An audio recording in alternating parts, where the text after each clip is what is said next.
Ce n'est pas sérieux. Ce n'est pas sérieux. C'est des gens comme ça qui vont bavarder pour raconter de n'importe quoi. Et vous, chrétiens, vous croyez bêtement en ces choses-là. C'est parce qu'ils trouvent que vous êtes bêtes. Vous avez toujours cru en eux. Et... Banamé, c'est une calamité. Banamé, c'est une calamité. Oui, c'est vraiment une calamité. C'est une calamité parce que tout ce qui est sorcellerie est en train d'être brûlé, calciné. Banamé est une calamité pour Gaïa Antoine parce que le feu est dans son ventre. Oui, parce qu'il y a le feu dans son ventre qui le brûle.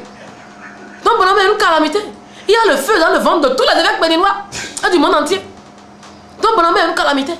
Tous les sorciers sont dérangés parce que Banamé, parce que le feu est là. Donc Banamé est une calamité. Ça se comprend. Sinon, Banamé qui annonce la paix, qui donne la paix, la joie, la quiétude, l'amour. Mais rapprochez-vous de Banamé pour savoir ce que c'est. Rapprochez-vous. Banamé ne fait rien de mal à quelqu'un. Personne. Tous ceux qui viennent à Banamé sont au contraire guéris. Ils sont heureux. La joie qu'ils n'ont jamais trouvée. Depuis qu'ils vont chez les charlatans, depuis qu'ils pratiquent les trucs occultes, ils n'ont jamais eu cette joie-là. Aujourd'hui, les gens sont soulagés. Ils sont en paix.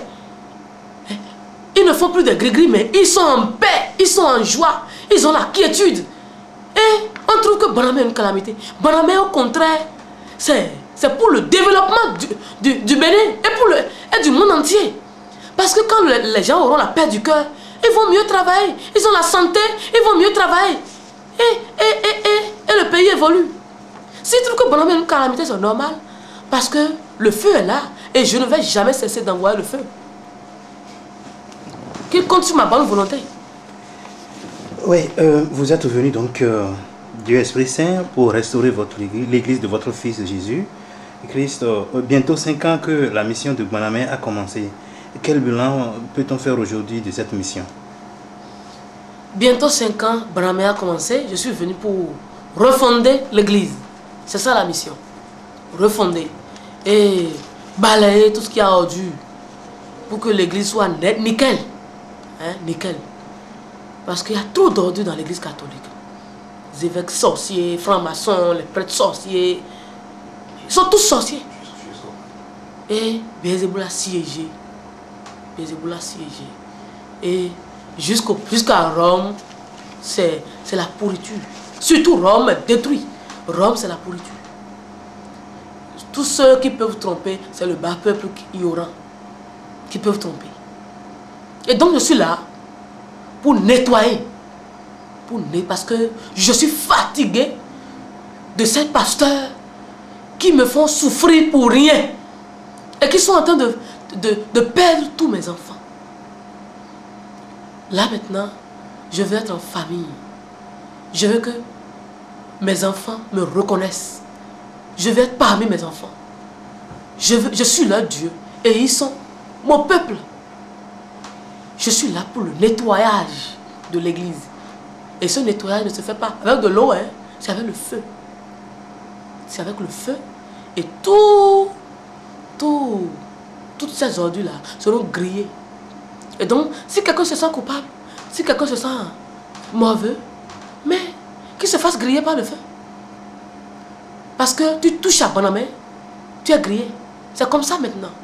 Puisque vous n'avez peur de rien, à part la mort. C'est de la mort seule que vous avez peur.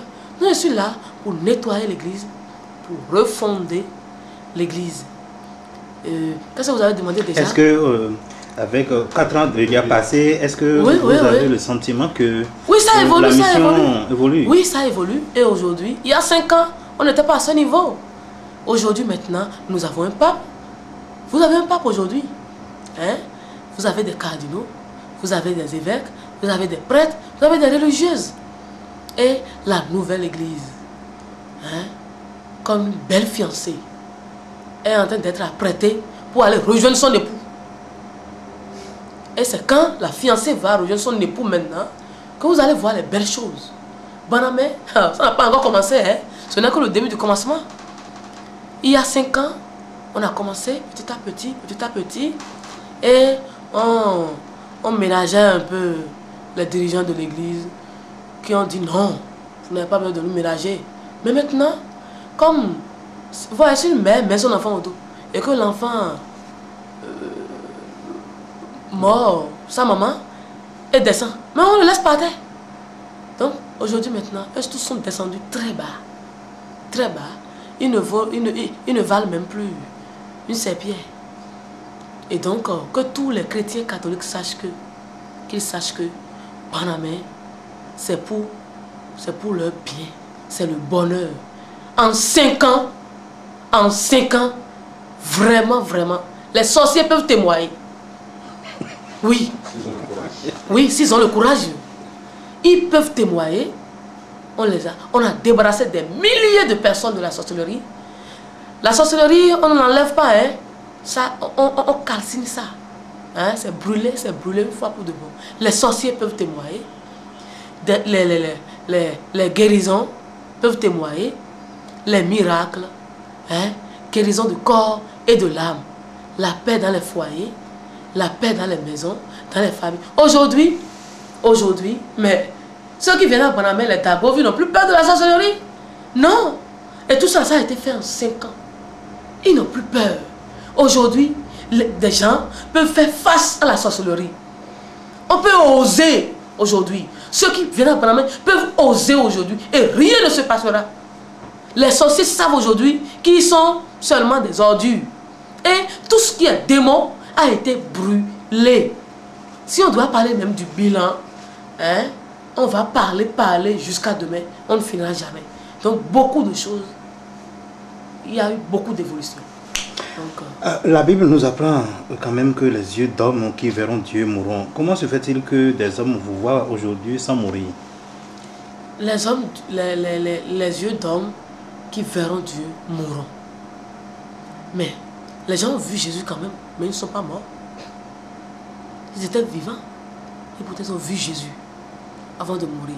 Regardez Abraham. Regardez Moïse. Moïse a vu Dieu le Père, il m'a vu. Abraham m'a vu. Mais ils ne sont pas morts. Tôt. Ils ont vieilli. Abraham a eu 180 avant de partir. Et Moïse aussi a vieilli. Il a duré avant de partir. Donc, quand on dit que les yeux d'hommes qui verront Dieu mourront, ce n'est pas tel que vous comprenez ça. C'est pour dire que quand tu vois Dieu, tout en étant vivant, c'est que tu n'es plus de ce monde. C'est la définition. Ce n'est pas qu'il faut mourir, être enterré avant de voir Dieu. Ce n'est pas ça. Celui qui n'est plus de ce monde, celui qui voit Dieu, n'est plus de ce monde. Il est dans ce monde, mais il n'est plus de ce monde. C'est ce que Jésus a dit à ses apôtres. Vous êtes dans le monde, mais vous n'êtes plus de ce monde. Parce que vous avez vu Dieu. Hein?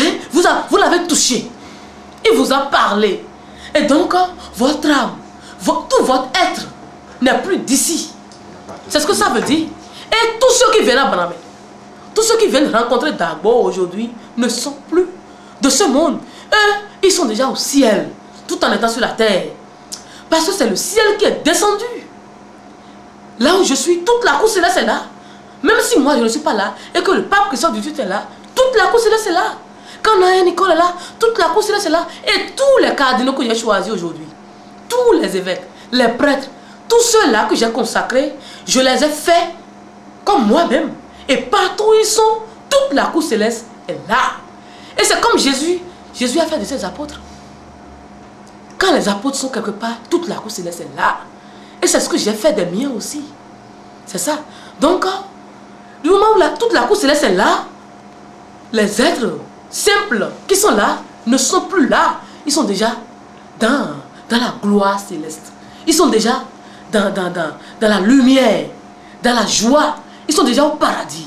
C'est ce qu'on est en train de dire par là. Donc ne comprenez pas à la façon terre à terre comme ça. De façon terre à terre comme ça. C'est très profond.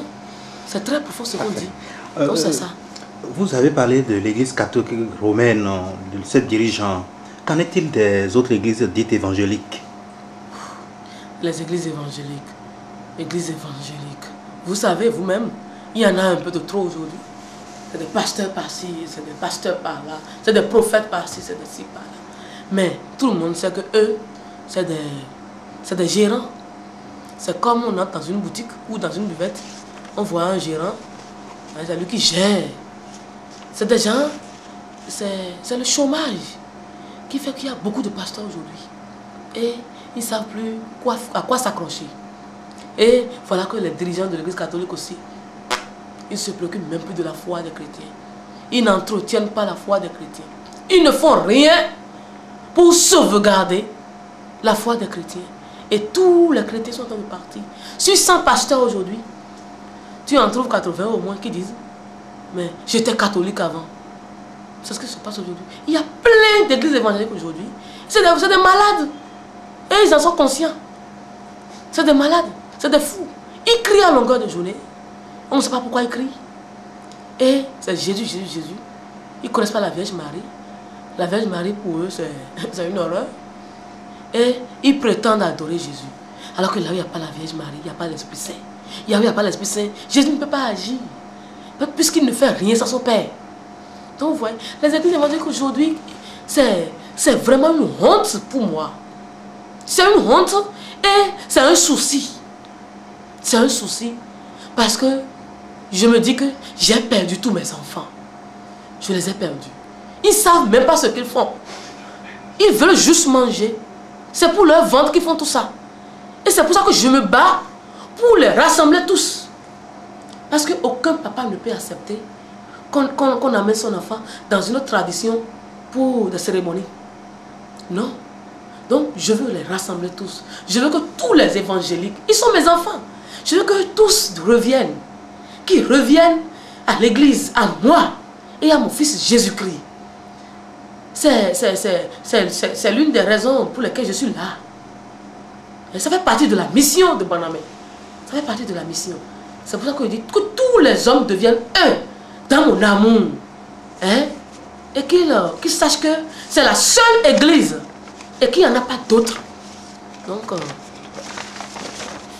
que diriez-vous de ceux qui aujourd'hui s'autoproclament envoyés de Dieu? Il y en a plus d'un qui s'autoproclament envoyés de Dieu et réalisent des miracles, qui prophétisent ici, qui brûlent la sorcellerie. Que pensez-vous de ceux-là? Est-ce que il s'agit effectivement de vous envoyer? Vous voyez, c'est moi qui envoyais, mais maintenant je suis là. Je n'envoie plus personne. Et que quelqu'un dise aujourd'hui, je suis l'envoyé de Dieu, je suis l'envoyé de ci, pas ça. Que je vous dise la vérité, tout ça c'est de tromperie, c'est de la comédie, pure et simple. Il n'y a plus d'envoyé de Dieu aujourd'hui. Tout le monde dit ça pour manger. C'est le ventre, c'est le chômage. Il n'y a plus de travail. C'est ça. Envoyé de Dieu, envoyé de Dieu, envoyé de Dieu. Tout cela c'est de la tromperie. Il y en a tout plein. Il y a des mystiques, ceux qui se disent messagers, des prophètes. Les gens s'autoproclament prophètes par-ci. Et les hommes, ils croient. Ils y croient. Alors que votre Dieu est là maintenant et il n'y croit pas. Quand il s'agit de flatterie, hein, de la comédie, du théâtre, mais les hommes y croient. Ils y croient. Mais quand Dieu est là, mais depuis que Banamé a commencé, combien de Béninois croient en moi? Combien? Sur les près de 8 millions. Combien croient en moi? Mais ils croient aux charlatans. Ils croient aux mystiques, hein, aux pasteurs et à tout ça, aux envoyés de Dieu, ceux qui se disent envoyés de Dieu. Ils croient en tout ça. Les flatteries, les théâtres, la comédie, ils croient en tout ça. Et ça crie en longueur de journée, tapage, tapage, tapage. Et ça miroite les miracles de quelques heures. Et ils croient en tout ça, les illusions. Ils croient en tout ça. Les hommes sont... Vous êtes comme ça, vous les hommes. Vous êtes bêtes. Vous ne réfléchissez pas. Vous êtes comme ça. Puisque vous avez refusé de réfléchir. Mais vous êtes comme ça. C'est ça. Il n'y a pas d'envoyé de Dieu. Par exemple, il y a un phénomène au Bénin. Hein, qui est au Boni. Au Boni. Il se dit envoyé de Dieu. Tu fais des gris-gris publiquement. Et tu dis qui tu es envoyé de Dieu. Hein? Et tout le monde sait que ça, c'est diabolique. Mais pourtant, ils y croient. Et ils vont là-bas. Vous voyez? Dieu, tu dis que tu es un envoyé de Dieu et tu coupes les gens, tu mets des trucs dedans et tu fais des trucs de n'importe quoi publiquement et tu dis que tu es un envoyé de Dieu. Même la fois dernière, il prétendait brûler la sorcellerie aux gens et dans ce complot-là, il a comploté avec les enfants. J'ai appris tout ça, mais je me suis tué parce que je ne lui ai pas accordé de considération. Et il a comploté avec les enfants. Deux enfants de dire que Parfaite est une sorcière.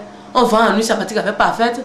Parfaite a 14 calebasses, le truc là. J'ai dit, mais vous ne savez même pas mentir. Parfaite a 14 calebasses et elle dépasse tout ce que 41 calebasses. Hein? Ils disent, Parfaite, nous on a mangé la viande de Kadhafi. Parfaite a mangé la cuisse. Nous on a mangé les autres parties. Je dis, mais c'est dingue. Quand on veut mentir, il faut réfléchir d'abord de mentir. Hein? Le Kadhafi là, le tout puissant là, Kadhafi. Mais si quelqu'un doit le bouffer, ce n'est pas les petits sorciers de l'Afrique. C'est les Illuminati. Ce n'est pas les petits sorciers de 14 calebasses qui vont bouffer Kadhafi. Et Kadhafi n'est pas mort de sorcellerie. Et on se lève, on dit des trucs. Et on se dit envoyé de Dieu. Il y a des choses comme ça que les gens gobent. Il y a des trucs comme ça qu'ils gobent. Et les autorités gobent. Et tout le monde gobe. Et il faut de n'importe quoi dans le pays. Et personne n'en parle. Personne n'ose en parler. Mais tout le monde critique Bonhomme.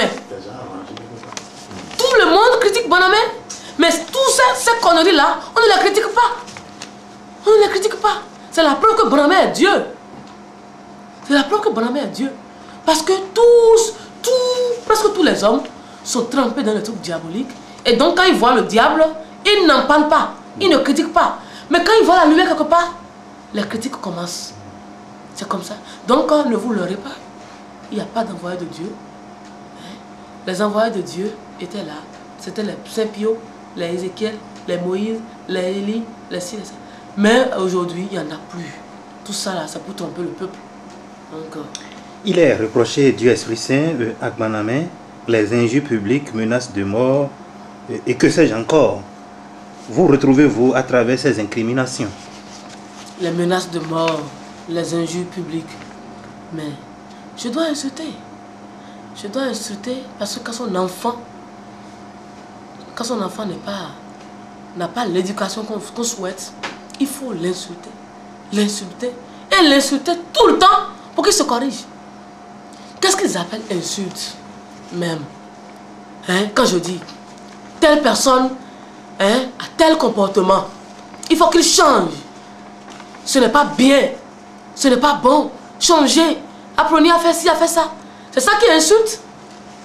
Mais toi, en tant que journaliste, tu n'as pas des enfants. Mais tu n'as jamais insulté tes enfants. Si tes enfants font quelque chose qui te déplaise, est-ce que tu ne les insultes pas? À défaut de les frapper. Tu ne les insultes pas? Quel papa qui veut que ses enfants soient bien éduqués ne les insulte pas? Mais quand on parle de reproches, ne parle pas d'insultes.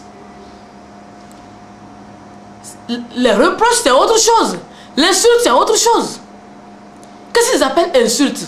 Tu as la sorcellerie, c'est ça qui est insulte? Non. Tu as la sorcellerie, on dit que tu es sorcier. Il faut que tu te fasses brûler ça. Tu te comptes insulte. J'ai dit que les évêques et prêtres béninois sont sorciers. Qu'ils viennent à Banamé se faire brûler ça. C'est ça qui insulte. Mais les francs-maçons, ils sont des maçons. Qu'ils viennent se faire débarrasser de ces pouvoirs diaboliques. C'est ça qui insulte. Je dis qu'ils sont mal polis. Ils ne sont pas éduqués. Que le séminaire ne les a pas éduqués. Sinon, ils sauraient comment parler à une grande personne. Quand on voit une grande personne, on enlève son chapeau et on s'incline. On ne regarde pas le visage de Dieu. Le bon chrétien, même quand il va devant le Saint-Sacrement, il n'ose pas le regarder à cause de ses péchés. Et eux, ils voient Dieu et ils osent soulever la tête. J'en parle, ils disent que je les insulte. Ce n'est pas sérieux. Mais rapprochez-vous de Bonhomme pour savoir ce qu'ils appellent insulte et menace de mort. Mais ils vont mourir. C'est moi qui ai fait disparaître Sodome et Gomorrhe. Parce qu'ils n'ont pas suivi mes conseils. Ils n'ont pas pratiqué. Ils n'ont pas respecté mes commandements. Et tous ceux qui vont s'entêter mourront. Je le dis, je le répète. Ils mourront, qu'ils le veuillent ou pas. Et ils savent qu'ils vont mourir. Parce que je les ai assez suppliés. je les ai assez suppliés. Des enfants gâtés, des enfants pourris, que j'ai supplié, j'ai pleuré, je me suis mise à genoux pour leur demander de se convertir, que je suis venu pour eux tous au début, mais je leur ai même donné un délai pour qu'ils viennent sur pour qu'ils se rendent sur la colline. Hein? Je leur dis, venez mes enfants, je vais vous sauver, mais convertissez-vous. Je ne suis pas venu pour leur mal. Il suffit que tout le clergé béninois se convertisse aujourd'hui et ils resteront pasteurs de l'église catholique.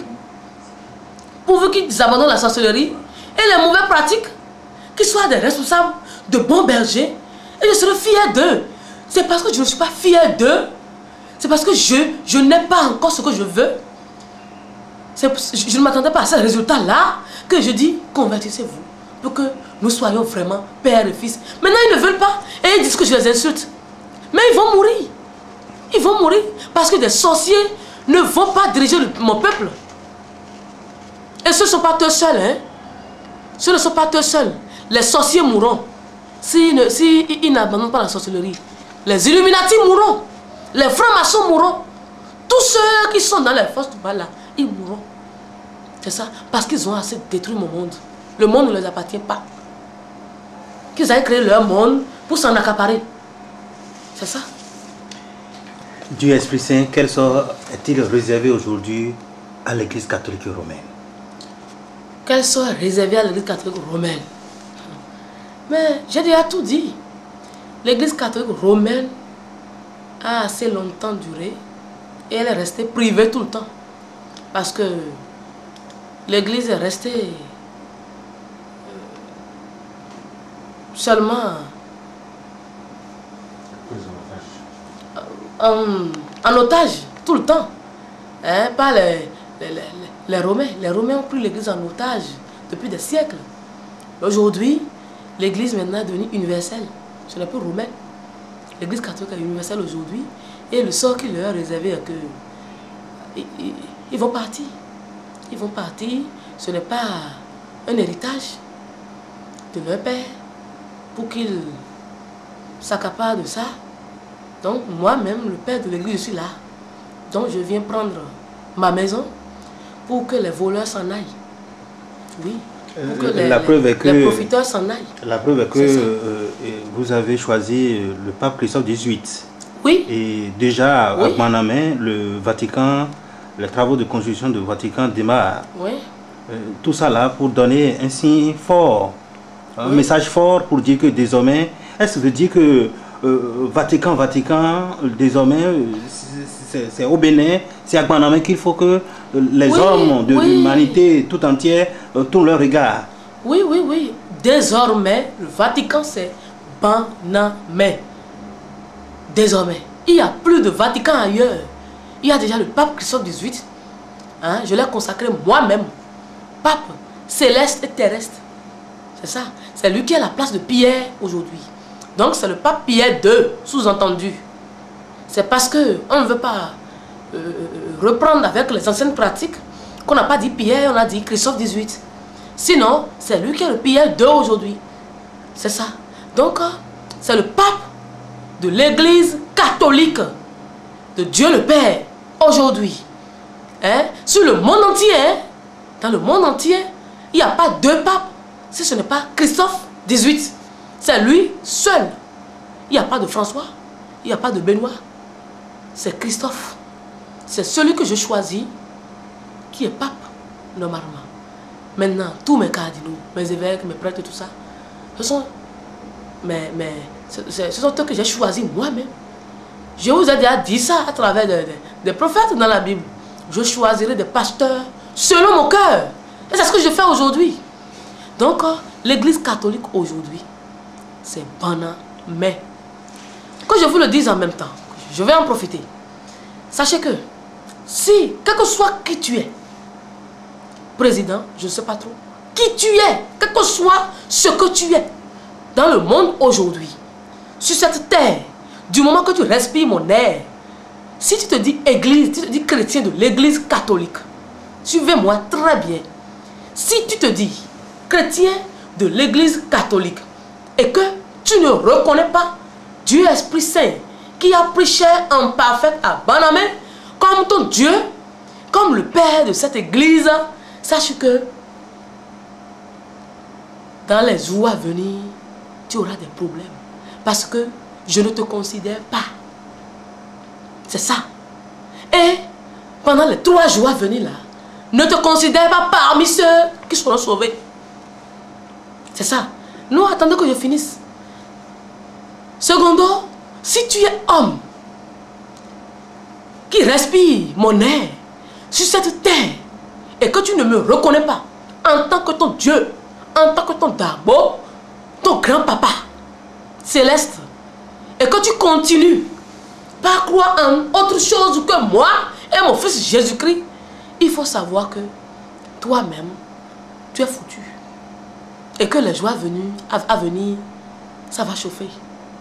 Il faut savoir ça.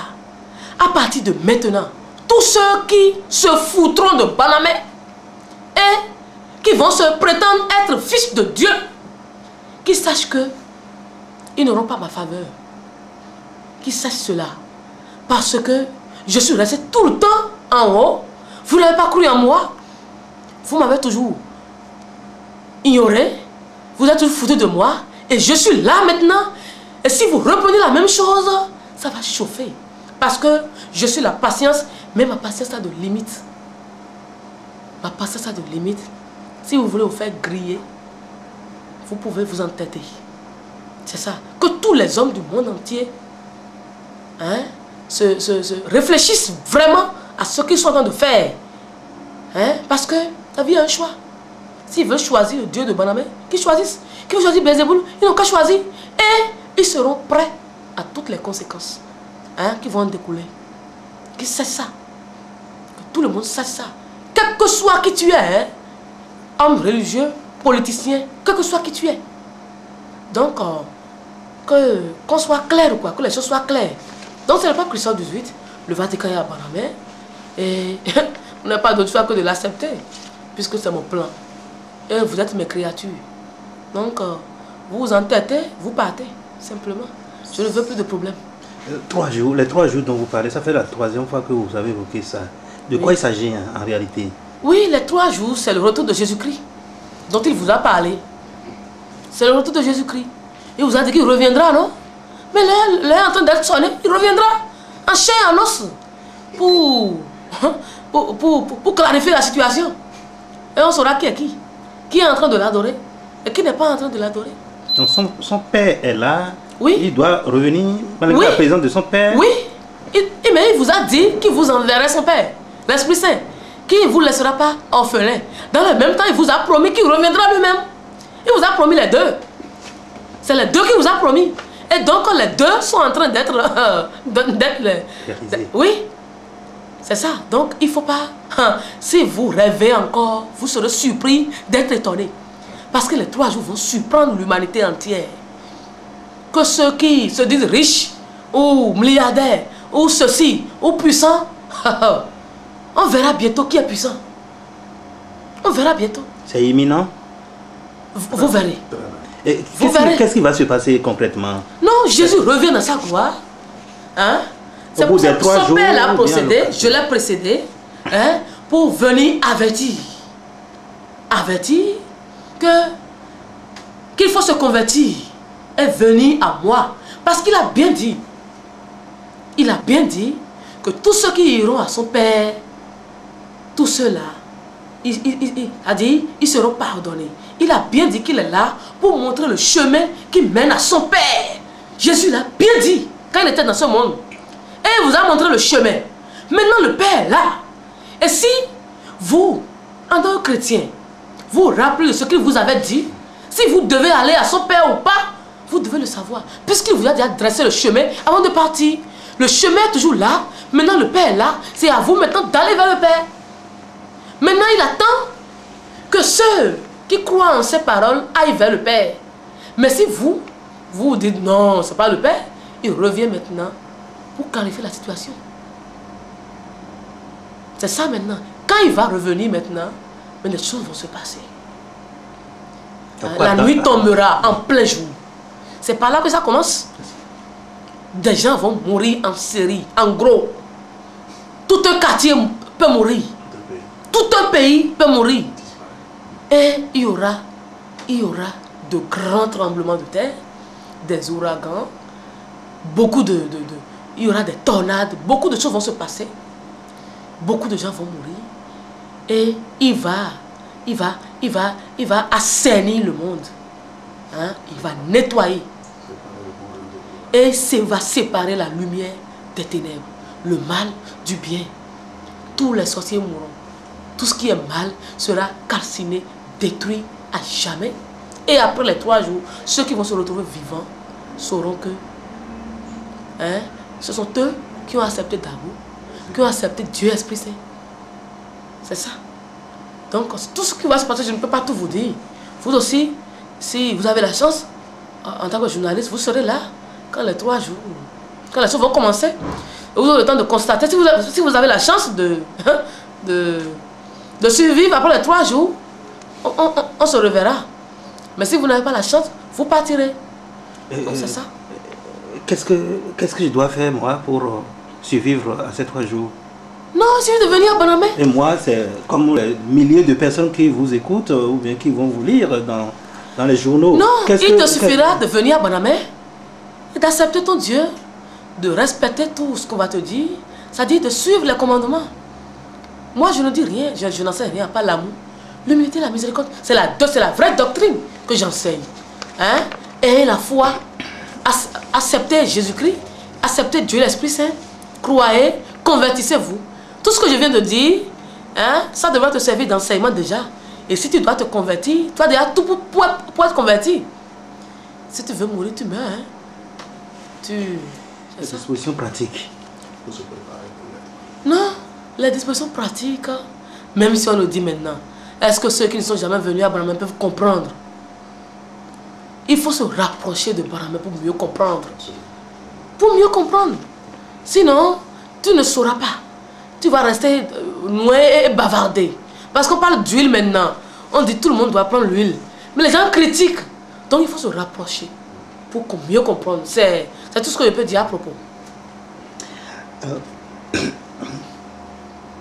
Le renouveau charismatique dans l'église catholique, pendant longtemps, ça a été combattu. Après, ça a été accepté. Ça a été accepté. Mais de nos jours, il y a beaucoup de bergers et qui commencent par déchanter, hein, qui regardent Bonamé. Qu'est-ce qui se passe là? Puisque ils sont tous vos enfants aussi. Oui. Vous savez, le renouveau charismatique, quand ça a commencé, c'était vraiment l'œuvre de l'Esprit Saint au début. Mais avant d'aller dans les détails, je vais vous dire quelque chose. Si jamais vous voyez une œuvre de Dieu que l'Église catholique accepte, sachez que c'est devenu diabolique. Béelzéboul s'est infiltré.